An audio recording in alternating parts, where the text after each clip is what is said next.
19 তারিখ আমাকে রাজধানীর গুলশান নিকেতন এলাকা থেকে উঠিয়ে নিয়ে যাওয়া হয়। ডিবি পরিচয় উঠিয়ে নিয়ে যাওয়া হলেও পরবর্তীতে আমরা জানতে পারি যে একটা বিশেষ গোয়েন্দা সংস্থাই এটা করেছিল এবং পরবর্তীতে আয়নাঘর পরিদর্শনের সময় আমি এবং নাহিদ ভাই দুজনেই নিশ্চিত হই যে আমাদের দুজনকে আলাদা আলাদা কক্ষে সেখানে রাখা হয়েছিল।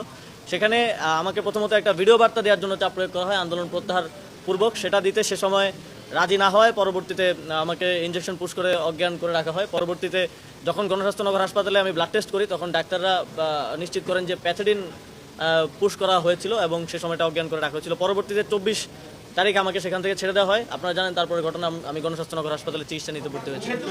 ডিবিতে থাকা অবস্থায় এবং ডিবিতে যাওয়ার আগে যখন গুম থাকা অবস্থায় আমাদেরকে গোয়েন্দা সংস্থার পক্ষ থেকে যারাই আমাদের সাথে কথা বলেছে সবাই নানাভাবে এই নিয়ে এটা বলেছে যে আপনাদেরকে হত্যা করার নির্দেশনা দেওয়া হয়েছে, আপনাদেরকে যাতে আর দেখা না যায় লিডারশিপে সেটার নির্দেশনা আমাদেরকে দেওয়া হয়েছে। কিন্তু আমরা দয়া দেখাচ্ছি, আপনাদেরকে করছি না, আপনারা আমাদের সাথে সহযোগিতা করেন, আন্দোলনটা প্রত্যাহার করেন।